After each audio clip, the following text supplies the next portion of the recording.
नमस्कार बंधुरा शखेर रान्नाघरे आपनादेर स्वागत। आज आमी तैरी करे देखाबो चिकेन कारि। चिकेनटा आमी भालो करे धुए निয়েছি। चिकेन कारिटा आमी एकटु अन्यभावे बानाबो। एर जोन्नो चिकेने आमी प्रथमे हलुद लवण माखिয়ে नेब। आमी परिमाण मतो लवण दिए निलाम और दिए नेब हाफ चा चामचेर मतो हलुदेर गुঁড়ো दिए आमी चिकेनटा भालो करे माखिয়ে नेब।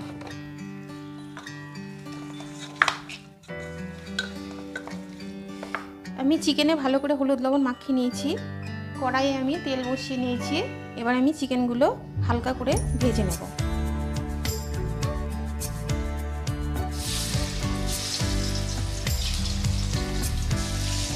আমি চিকেনগুলো এপিট ওপিট করে ভেজে নেব।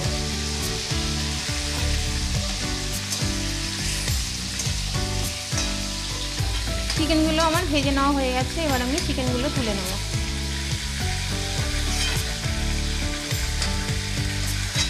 এবার আমি একইভাবেই বাকি চিকেনগুলো ভেজে নেব। চিকেনগুলো আমার ভেজে নেওয়া হয়ে গেছে। আমি ওই তেলের মধ্যেই আলুগুলো ভেজে নেব।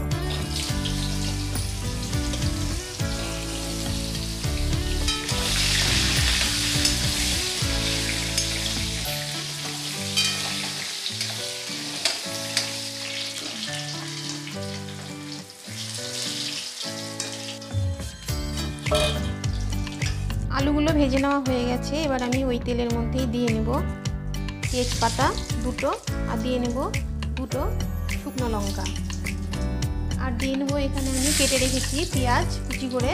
পেঁয়াজ কুচিটা আমি দিয়ে নেব। দিয়ে ভালো করে পেঁয়াজগুলো ভেজে নেব।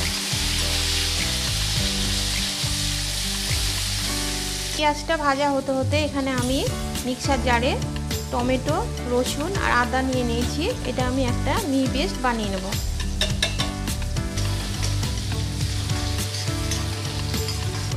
পেঁয়াজটা আমার ভেজে নেওয়া হয়ে গেছে। এবার আমি দিয়ে নেব আদা টমেটো আর রসুনের পেস্টটা।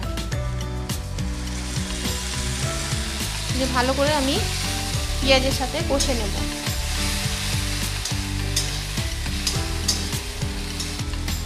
পেঁয়াজ আদা রসুনের পেস্টটা আমার ভালো করে কষে নেওয়া হয়ে গেছে। এবার আমি একে একে সমস্ত মশলাগুলো দিয়ে নেব। প্রথমেই দিয়ে নেব 2 চা চামচের মতো ধনে ও জিরের গুঁড়ো। আমি ধনে জিরের গুঁড়োটা একসাথে মিশিয়ে নিয়েছি। দিয়ে নেব 1 চা চামচের মতো হলুদের গুঁড়ো। দিয়ে নেব হাফ চা চামচের মতো লঙ্কার গুঁড়ো।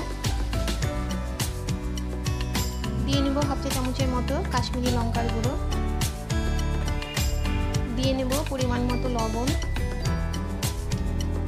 আর দিয়ে নেব স্বাদ অনুযায়ী চিনি। এবার আমি পরিমাণ মতো জল দিয়ে নেব। দিয়ে মশলাটা ভালো করে কষিয়ে নেব।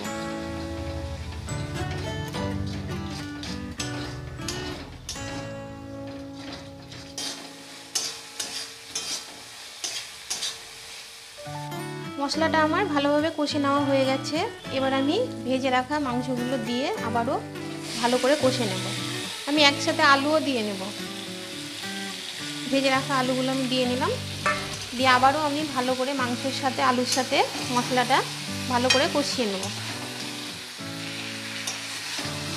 আমি মেটেগুলো ভাজিনি, কাঁচাই দিয়ে দিলাম।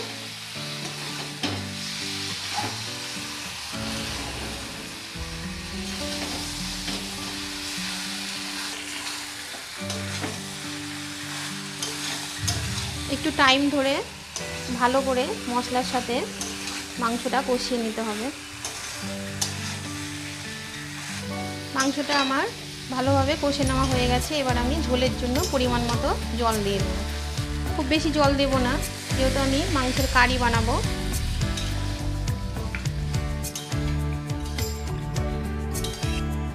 জল দিয়ে নেওয়া হয়ে গেছে। এবার আমি 10 মিনিটের মতো মিডিয়াম টু লো আঁচে ঢাকা দিয়ে রাখবো আলু মাংসটা সেদ্ধ করার জন্য।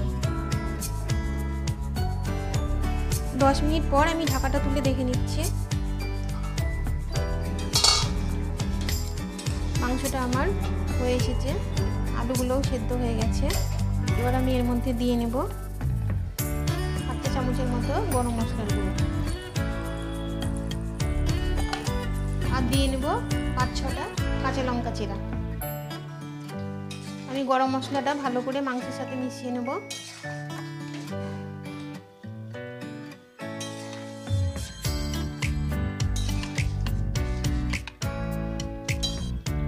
আমার মশলাটা মাংসের সাথে মিশিয়ে নেওয়া হয়ে গেছে।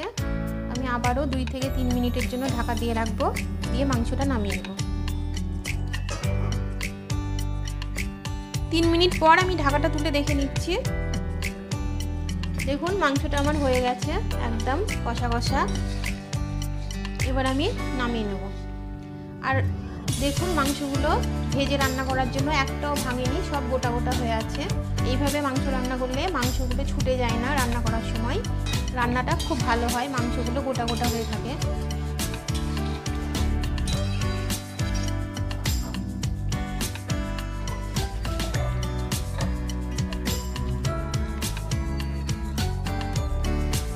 আমার চিকেন কারি কমপ্লিট। আপনারা দেখলেন আমি কিভাবে ভেজে চিকেন কারি রান্না করলাম। আমার এই চিকেন কারি রেসিপি যদি আপনাদের ভালো লেগে থাকে অবশ্যই একটা লাইক করে দেবেন এবং বন্ধুদের মাঝে প্রচুর শেয়ার করে দেবেন এবং কমেন্ট বক্সে আমাকে কমেন্ট করে জানাতে ভুলবেন না আজকের রেসিপি আপনাদের কেমন লেগেছিল। আপনারা ভালো থাকবেন, সুস্থ থাকবেন এবং আমার চ্যানেলের পাশে থাকবেন। ধন্যবাদ।